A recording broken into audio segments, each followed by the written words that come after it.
ফেরেশতা পর্যন্ত আমাদের অধীন।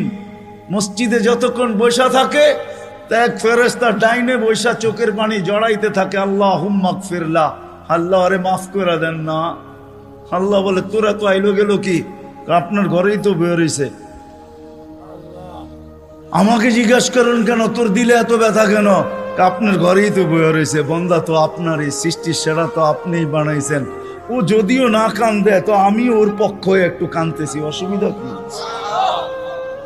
আরেকজন বলে আল্লাহুম্মা আরহাম আলাইহি, আল্লাহর উপরে দয়া করেন না। আপনার ঘরে বসে রইল, তারপরে যদি দয়া না করেন তো বাজারে গেলে করবেন, ওটা তো দয়ার জায়গাই না। কি করে না না করে না দোয়া। যতক্ষণ মসজিদে বসে থাকে আরেকজন নামাজের সওয়াব লিখতে থাকে। আল্লাহ বলে ঘুমায় তো রইল, তুই নামাজের সওয়াব লেখোস না কেন? ঘুমাইলো তো আপনার বাড়িতেই ঘুমাইছে, আর কোথায় ঘুমাইছে? সওয়াব লিখবো না তো লিখবো না কেন?